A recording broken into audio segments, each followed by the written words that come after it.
শুভেচ্ছা আপনাদের সবাইকে আমন্ত্রণ চ্যানেল 24 এর সন্ধ্যা 7টার খবরে। শুনছিলেন প্রেসিডেন্সি ইউনিভার্সিটি সংবাদ শিরোনাম, সঙ্গে আছি আমরা দুজন, আমি তানফিরা এবং আমি ফারজানা নিশি। ঢাকায় বড় শোডাউনের মধ্য দিয়ে শেষ হলো বিএনপির 3 সংগঠনের তারুণ্যের সমাবেশ। নয়াপল্টনের লাখো তরুণের এই সমাবেশ থেকে জোর দাবি ওঠে নির্বাচনের দিনক্ষণ ঘোষণার। লন্ডন থেকে ভার্চুয়ালি যোগ দিয়ে ডিসেম্বরের মধ্যে নির্বাচনের দাবি জানান দলের ভারপ্রাপ্ত চেয়ারম্যান তারেক রহমান। আর এই সময় নেতাকর্মীদের ভোটের প্রস্তুতি নেবারও নির্দেশনা দেন তিনি। তারুণ্যের স্লোগানে মুখর রাজধানীর নয়াপল্টন। তবে কেবল মিছিল আর স্লোগানের সমর্থনের জন্য নয়, দলীয় আহ্বান তরুণ শক্তি দুর্বার হয়ে উঠুক সিদ্ধান্ত গ্রহণের মঞ্চেও। বিএনপির 3 অঙ্গ সংগঠনের তারুণ্যের এই সমাবেশ তাই দলীয় কর্মসূচির বাইরে প্রজন্মের আত্মপ্রকাশক, যেখানে হাজির ঢাকা, সিলেট, ফরিদপুর আর ময়মনসিংহ থেকে আসা লাখো তরুণ তুর্কি। রাষ্ট্রীয় ফ্যাসিবাদের ছায়ায় দীর্ঘ 16 বছর তরুণ ব্রিগেড যখন বঞ্চিত ছিল রাজনৈতিক অধিকার, মত প্রকাশ আর সংগঠনের সুযোগ থেকে, তখন পরিবর্তিত প্রেক্ষাপটে নয়াপল্টনের এই জমায়েত হয়ে উঠেছে একটি ঘোষণা, সাথে এক ধরনের প্রত্যাবর্তনও। বিএনপি নেতারা বলছেন, গণতন্ত্র পুনরুদ্ধারে তরুণ শক্তি এখন সময়ের দাবি। আমরা এই তারুণ্যের শক্তি দিয়ে বাংলাদেশকে সেই জায়গায় নিয়ে যাব, শান্তি, প্রগতি, সমৃদ্ধি এবং একটি সমৃদ্ধশালী দেশ হিসেবে আমরা এগিয়ে নিয়ে যাব ইনশাআল্লাহ। এদেশে গণতন্ত্র ফিরিয়ে আনার জন্য মুখ্য ভূমিকা পালন করেছে এদেশের তরুণ সমাজ, ছাত্র সমাজ।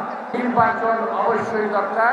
নির্বাচনে যে কোনো দল আসুক, আজকে একটা নির্বাচিত সরকার হাতে এই দেশের স্বাধীনতা, সার্বভৌমত্ব, ভৌগোলিক অখণ্ডতা নিরাপদ থাকবে বলে আমি বিশ্বাস করি।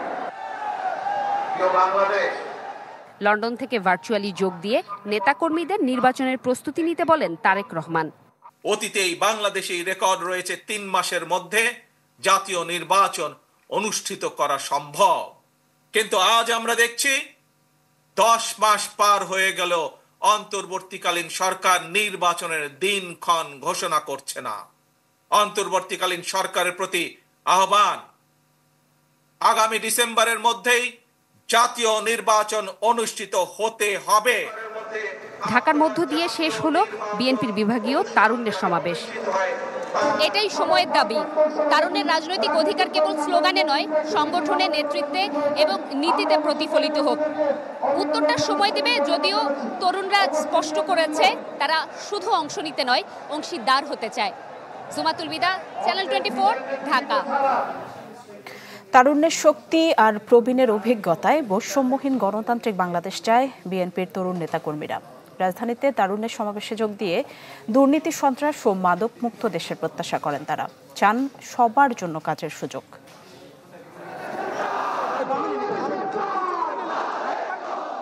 56,000 বর্গমাইলে তরুণ মানেই পরিবর্তনের স্থপতি, যারা আঁকতে চায় পরিবর্তিত প্রেক্ষাপটে দাঁড়িয়ে পরিবর্তিত এক বাংলাদেশের প্রতিচ্ছবি। তারুণ্যের এমন সমাবেশ যেন সে কথারই সাক্ষ্য দেয়। সকাল থেকেই যুবদল, স্বেচ্ছাসেবক দল ও ছাত্রদলের নেতাকর্মীদের স্লোগানে মুখর হয়ে ওঠে নয়াপল্টন ও আশপাশের এলাকা। জুলাই আগস্ট গণঅভ্যুত্থানে তারুণ্যদের একটা জয় জয়কার অবস্থা ছিল। এটা কিন্তু প্রমাণ করে যে না, তারুণের হাতে কিন্তু বাংলাদেশ সব থেকে নিরাপদ। তারুণদের শক্তিকে জাগ্রত করে আগামী দিনে বাংলাদেশ হবে বৈষম্যহীন। তরুণরা যেন আগামী দিনে দেশের দায়িত্ব নিয়ে দেশের জনগণ এবং দেশের গণতন্ত্র, দেশের ভোটের অধিকার ফিরিয়ে আনতে পারে। বৈষম্যহীন এক নতুন বাংলাদেশ গড়ার স্বপ্নে বিভোর এই তরুণ নেতৃত্বের ভাষ্য, স্বপ্ন কেবল চোখে নয়, গড়তে হয় কাজে, কথায়, প্রতিবাদে ও প্রতিজ্ঞায়। তরুণ সমাজ ছাড়া কখনই কোনো দেশের উন্নয়ন হয় নাই। সেই তরুণরা আজকে আমাদের বিএনপির সাথে আমরা এক। আগামী দিনে বিএনপি যদি রাষ্ট্র ক্ষমতায় আসে, তাহলে সকল ক্ষেত্রে তারুণ্যদেরকে প্রাধান্য দেওয়া হবে। তরুণদের নিয়ে বিএনপিরা একতাবদ্ধ, আমরা তরুণদেরকে নিয়েই সামনে ভালো কিছু দেখতে চাই। সময় ফিরে আসে, প্রতিবারই নতুন মুখে পুরনো প্রশ্ন তোলে। বাংলাদেশ কেমন হবে? নবীন প্রবীণের মেলবন্ধনে সে কথাই যেন প্রতিধ্বনিত হলো ভবিষ্যৎ কণ্ঠস্বরে। আমরা চাই বাংলাদেশে একটা সুষ্ঠু নির্বাচন হবে এবং তরুণ সমাজ যারা আছে তারা এগিয়ে আসবে এবং ভালো নেতৃত্ব দেবে। আমাদের যাতে দুর্নীতি বন্ধ হয়, দেশের টাকা যাতে বিদেশে না গিয়ে দেশেই বিনিয়োগের খাত নির্মাণ হয়। সাধারণ খেটে খাওয়া মানুষরা সুন্দরভাবে চলাফেরা করতে এরকম একটা বাংলাদেশ চাই আমরা। মাদকমুক্ত বাংলাদেশ এবং যাতে সকলেই চাকরি এবং বেকারত্ব যাতে না থাকে। তারুণ্য শক্তি এবং প্রবীণদের অভিজ্ঞতা দুইয়ের এক সমন্বয়ে নতুন বাংলাদেশ গড়ার প্রত্যয়ের লক্ষ্যে আজকের আমরা তারুণ্য সমাবেশ। তরুণরা চায় এমন এক বাংলাদেশ যেখানে অতীতের শিক্ষা, বর্তমানের লড়াই আর ভবিষ্যতের স্বপ্ন থাকবে একই সুতোয় বাঁধা।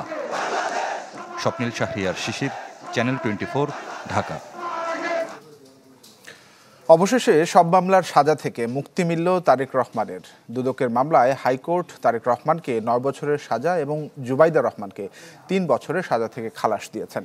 আর এর মধ্য দিয়ে 111 থেকে শুরু হওয়ার 75 মামলা থেকেই মুক্ত হলেন তারেক রহমান। 2024 সালের সংসদ নির্বাচনের আগে তড়িঘড়ি করে রাত অবধি মোমবাতি জ্বালিয়ে দুর্নীতি মামলায় সাজা দেওয়া হয় তারেক রহমান ও তার স্ত্রী জুবাইদা রহমানকে। বিদেশে থাকায় আইনি লড়াইয়ের সুযোগ না দিয়ে জ্ঞাত আয় বহির্ভূত সম্পদ অর্জনের অভিযোগে তারেক রহমানকে 9 বছর এবং জুবাইদা রহমানকে 3 বছরের কারাদণ্ড দেওয়া হয়। শেখ হাসিনা পালিয়ে যাওয়ার পর এক আবেদনে সরকারের নির্বাহী আদেশে দুজনের সাজাই 1 বছরের জন্য স্থগিত করা হয়। দেশে ফেরার পর জুবাইদা রহমানের আপিল আবেদনে গেল কয়েকদিন লাগাতার শুনানি হয় হাইকোর্টে। বুধবার উভয় পক্ষের যুক্তিতর্ক উপস্থাপন শেষে ডক্টর জুবাইদা ও তারেক রহমানের বিরুদ্ধে কোনো অভিযোগ প্রমাণিত না হওয়ায় তাদেরকে খালাস দেন হাইকোর্ট। এর রায়ের পর পুরোপুরি সাজামুক্ত হলেন তারেক রহমান।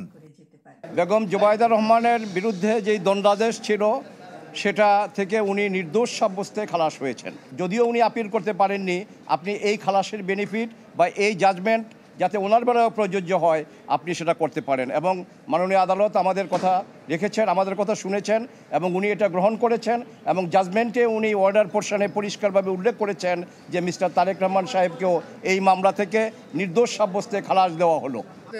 শুনানিতে দুদক আইনজীবী জানান মামলাটি ছিল ত্রুটিপূর্ণ, চার্জশিটও ভুলভাবে দেয়া হয়। তবে আপিল করবেন কিনা এর সিদ্ধান্ত নেবে কমিশন। তাড়াহুড়ো করতে গিয়ে উনি যে চার্জ গঠন করেছে সেই চার্জটা 3 লাইন। মিনিমাম যে একটা মানুষের বিরুদ্ধে তুমি অভিযোগ গঠন করছো তার বিরুদ্ধে অভিযোগ কি, একজন আসামি ভবিষ্যতে এসে যাতে তার যুক্তি খণ্ডন করতে পারে এই অভিযোগগুলোর ভিত্তিতে, সেই অভিযোগটাই উনি চার্জের মধ্যে লেখেনি। এই চার্জটা হচ্ছে ডিফেক্টিভ। 2008 সালের 11 সেপ্টেম্বর স্বামী তারেক রহমানের সঙ্গে দেশ ছাড়েন ডক্টর জুবাইদা রহমান। 17 বছর পর চলতি বছর 6 মে শাশুড়ি খালেদা জিয়ার সঙ্গে দেশে ফেরেন তিনি। মাসুদুর রহমান, চ্যানেল 24, ঢাকা। মুক্তিযুদ্ধে মানবতাবিরোধী অপরাধের মামলায় মৃত্যুদণ্ডাদেশ থেকে খালাস পাওয়া জামায়াত নেতা এটিএম আজহারুল ইসলাম কারাগার থেকে মুক্তি পেয়েছেন। সকালে বাংলাদেশ মেডিকেল বিশ্ববিদ্যালয়ের প্রিজন সেল থেকে মুক্তি দেওয়া হয় তাকে। পরে শাহবাগে দলের অনুষ্ঠানে এটিএম আজহার দাবি জানান হাসিনা আমলে জুডিশিয়াল কিলিংয়ে জড়িতদের আইনের আওতায় আনার। এটিএম আজহারুল ইসলামের কারামুক্তির সংক্ষিপ্ত আদেশ আন্তর্জাতিক অপরাধ ট্রাইব্যুনাল হয়ে মঙ্গলবার রাতেই কারাগারে পৌঁছায়। বুধবার সকালে তাকে বাংলাদেশ মেডিকেল বিশ্ববিদ্যালয় হাসপাতাল থেকে দেওয়া হয় মুক্তি। এ সময় ছিলেন জামাত আমির সহ দলের নেতাকর্মীরা। প্রায় 13 বছর কারাবাসের পর মুক্ত বাতাসে নেতাকর্মীদের সাথে সৌজন্য বিনিময় করেন 73 বছর বয়সী আজহারুল ইসলাম।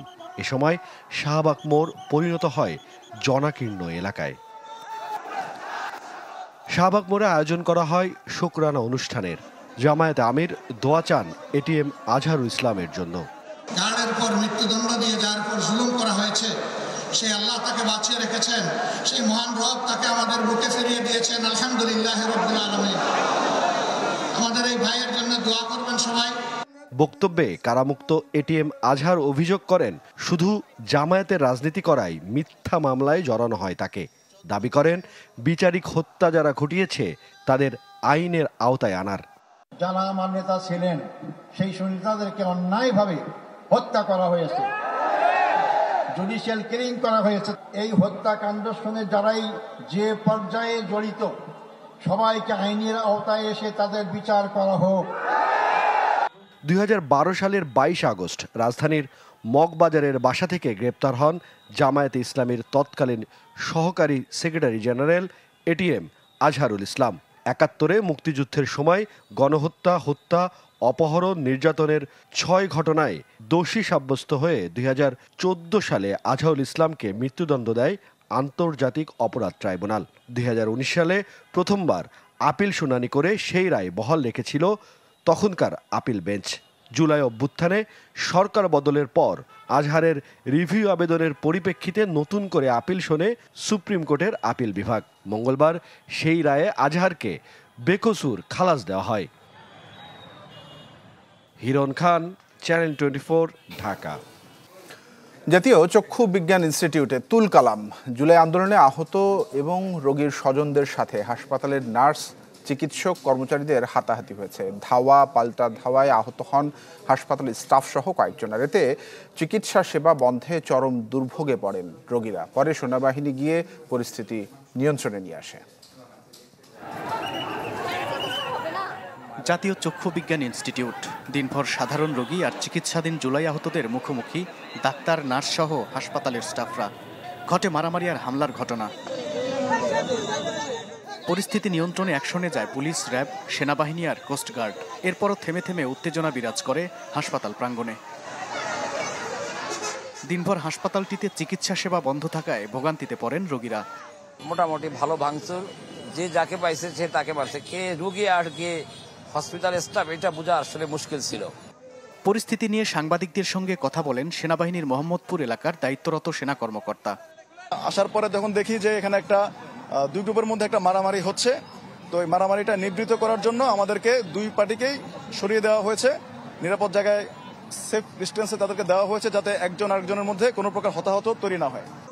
এদিকে আহতদের ওপর হামলার ঘটনায় কড়া প্রতিবাদ জানান জুলাই শহীদ স্মৃতি ফাউন্ডেশনের প্রধান নির্বাহী। আর চিকিৎসায় অসন্তোষের অভিযোগ এনে সংবাদ সম্মেলন করে জুলাই আন্দোলনের আহতরা।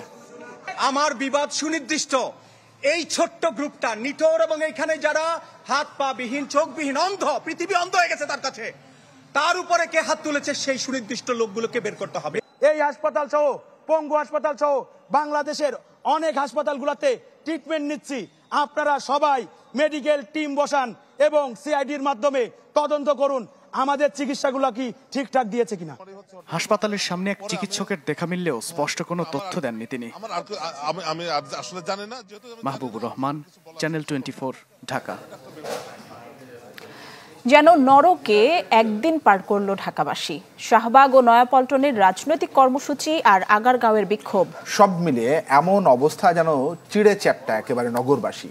থেমে থাকা রাজপথে প্রচণ্ড গরমে ভয়াবহ ভোগান্তিতে ক্ষোভ ঝরে পড়ল ভুক্তভোগীদের কণ্ঠে।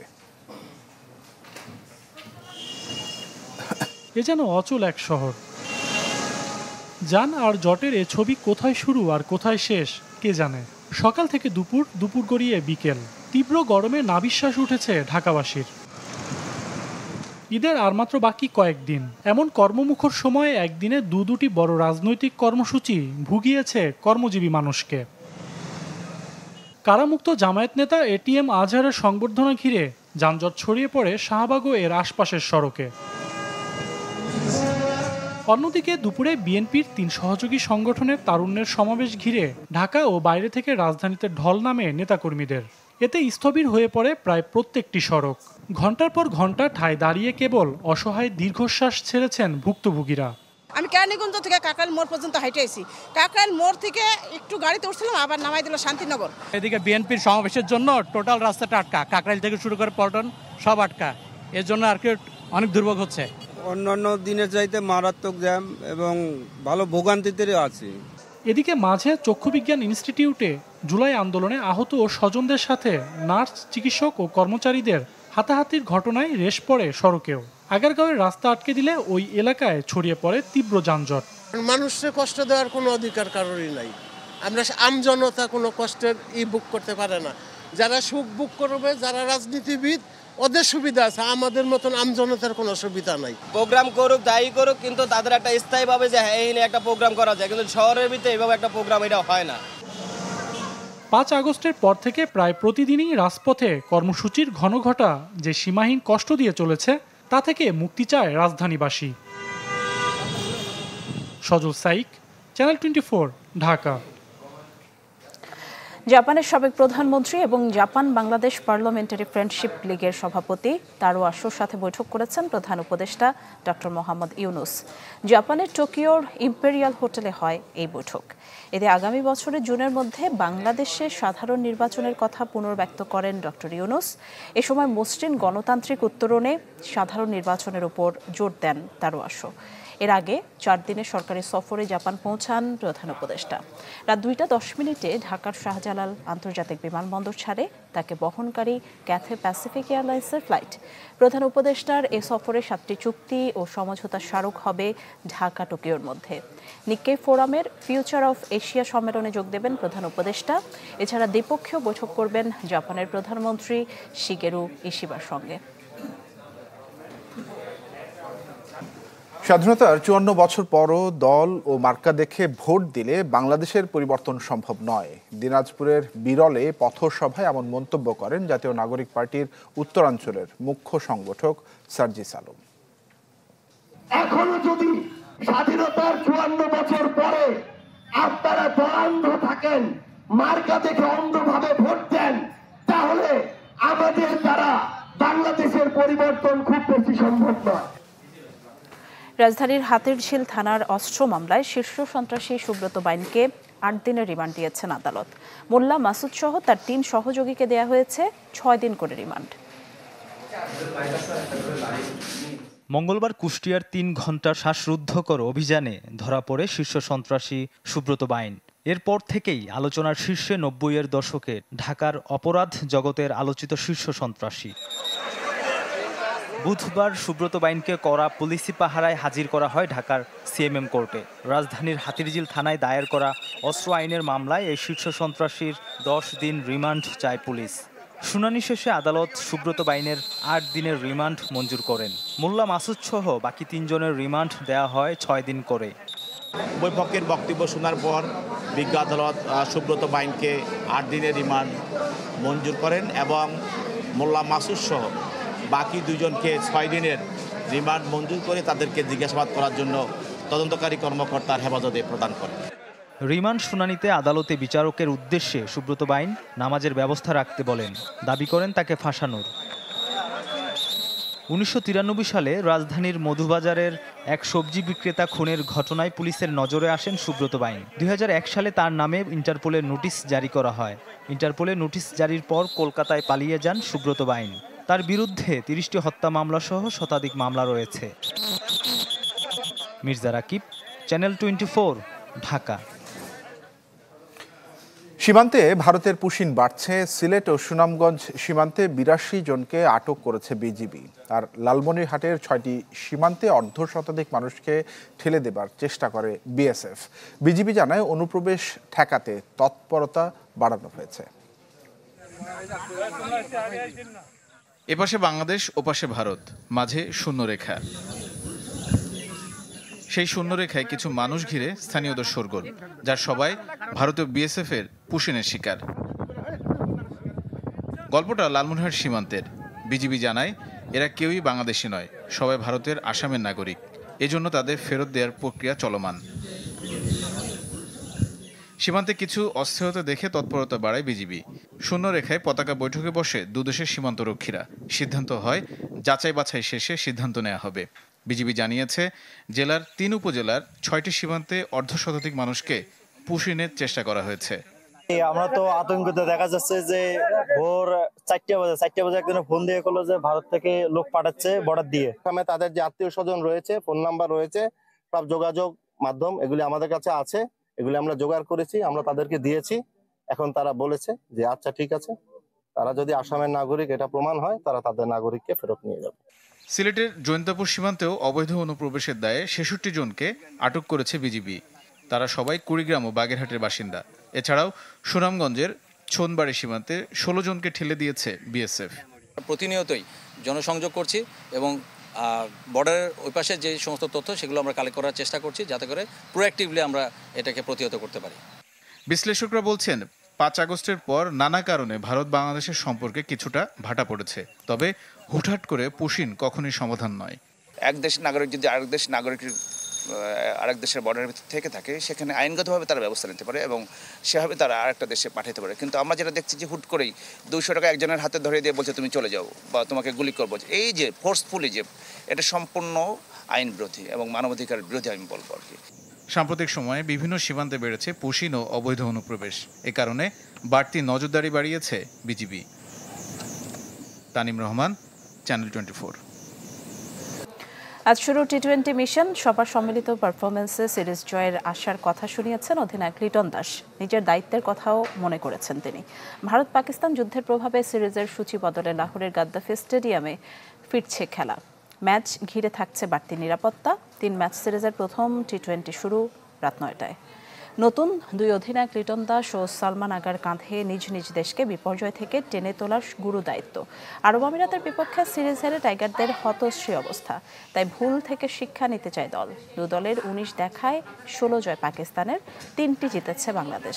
এর মধ্যে আবার 2023 এশিয়ান গেমসে 1টি। এই ফরম্যাটে পাকিস্তানের মাটিতে প্রথম জয়ের সন্ধানে বাংলাদেশ।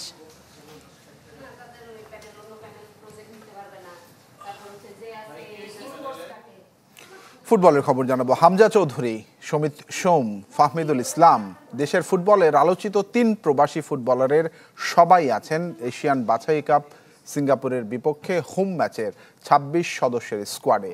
এদের সাথে নতুন মুখ জাহিদ হাসান শান্ত। পূর্ব ঘোষণা অনুযায়ী সিঙ্গাপুর ম্যাচের দল ঘোষণা করতে ফেডারেশনে হাজির হাভিয়ের কাবরেরা, কিন্তু প্লেয়ার লিস্ট না থাকায় গণমাধ্যমের সামনে এসেও ফিরে যেতে হলো বাংলাদেশ কোচকে। শেষ পর্যন্ত অবশ্য প্রাথমিক দল দিয়েছে ফেডারেশন। 26 জনের স্কোয়াডে প্রত্যাশা অনুযায়ী জায়গা হয়েছে অভিষেকের অপেক্ষায় থাকা আলোচিত সমিত সোম ও ফাহমিদুল ইসলামের। প্রবাসে খেলা এই 2 ফুটবলারের সাথে প্রথমবার জাতীয় দলে ডাক পেয়েছেন মোহামেডান ডিফেন্ডার জাহিদ হাসান শান্ত। হামজা, সমিত ছাড়াও স্কোয়াডে 8 মিডফিল্ডার রেখেছেন কাবরেরা, স্প্যানিশ ট্যাকটিশিয়ানের মতে যা বর্তমানে দক্ষিণ এশিয়ার সেরা। আমি বিশ্বাস করি সমিতের অন্তর্ভুক্তির পর বাংলাদেশের মিডফিল্ড লাইন আপ এখন দক্ষিণ এশিয়ার সেরা। তবে ওকে নিয়ে আমাদের ধৈর্য ধরতে হবে, দলের সাথে আবহাওয়ার সাথে খাপ খাইয়ে নেয়ার সময় দিতে হবে। সবশেষ ভারতের বিপক্ষে খেলা দল থেকে বাদ পড়েছেন centre back Shakil Hossain, midfielder Chandan Roy ও সোহেল রানা জুনিয়র। তবে কপাল খুলেছে সুমন রেজার। আবাহনীর জার্সিতে ফ্লপ মৌসুম কাটানোর পরও দলে ফিরেছেন এই স্ট্রাইকার। সুমন বক্সে দারুণ কার্যকর স্ট্রাইকার। লিগে ভালো শুরু করলেও ইনজুরির কারণে তা শেষ পর্যন্ত ধরে রাখতে পারেনি। সেজন্য আমার ইচ্ছা থাকলেও ভারতের বিপক্ষে তাকে খেলাতে পারেনি। দলে তার মতো নাম্বার 9-এর প্রয়োজন আছে। সমিত সোম ছাড়া এই দলের বাকিরা থাকবেন ভুটানের বিপক্ষে প্রস্তুতি ম্যাচের স্কোয়াডে। 4 জুন হামজার খেলার বিষয়টি তার উপরই ছেড়ে দিয়েছেন হেড কোচ। ভুটানের বিপক্ষে হামজার খেলার নিশ্চয়তা এখনই দিতে পারছি না, সে আসার পর দেখা যাবে। আর এই স্কোয়াড থেকে 3 জনকে বাদ দিয়ে সিঙ্গাপুরের বিপক্ষে চূড়ান্ত দল ঘোষণা করা হবে। শুক্রবার সন্ধ্যায় হোটেল ইন্টারকন্টিনেন্টালে রিপোর্ট করবেন দেশে থাকা ফুটবলাররা। পরদিন থেকে শুরু কাবরেরার পাঠশালা। 4 জুন যোগ দিবেন সমিত সোম। জহির সাগর, চ্যানেল 24, ঢাকা। নারীর স্বাভাবিক এক শারীরিক ক্রিয়া পিরিয়ড বা মাসিক, অথচ পরিবার কিংবা প্রতিষ্ঠান কোথাও এ নিয়ে কথা বলার স্বাধীনতা নেই। সংশ্লিষ্টরা বলছেন নারী সুস্বাস্থ্যের অধিকার নিশ্চিতে প্রয়োজন সম্মিলিত সহযোগিতা। জিনিয়া কবির সূচনার রিপোর্ট, ছবি তুলেছেন শাফিন তপন। ইসরাত কাজের প্রয়োজনে প্রায়ই তাকে থাকতে হয় অফিসের বাইরে, কিন্তু মাসের বিশেষ কয়েকদিনে অর্থাৎ পিরিয়ডকালীন সময়ে তার উপর ভর করে এক শঙ্কা।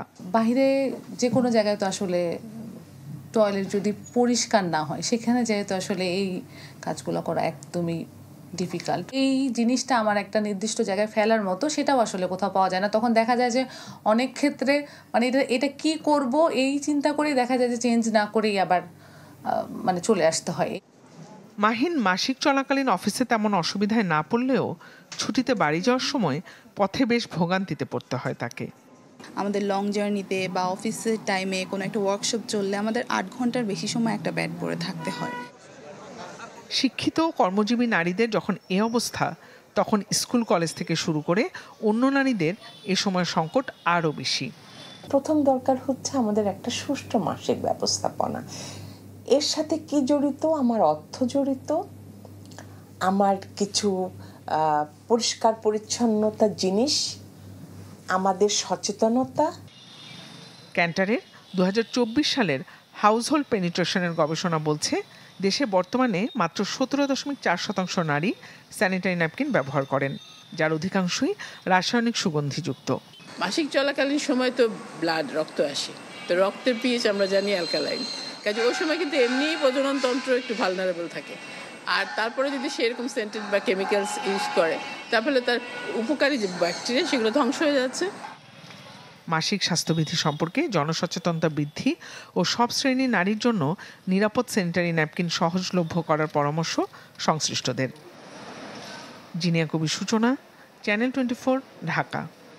ব্যবসায় একের পর এক লোকসান চিন্তায় ফেলে দেয় মেহেরপুরের আমিমুল এহসানকে। বাড়িতে টাইগার মুরগির খামার করে অবশেষে ভাগ্য ফিরেছে তার। বাড়িতে ছোট্ট একটি ইনকিউবেটর মেশিন, ভিতরে ডিম থেকে ছোট্ট বাচ্চা কিচকিচ করছে। পরম যত্নে ডিম থেকে বাচ্চাগুলো বের করছেন মেহেরপুর মুজিবনগর উপজেলার মানিকনগর গ্রামের আমিমুল এহসান।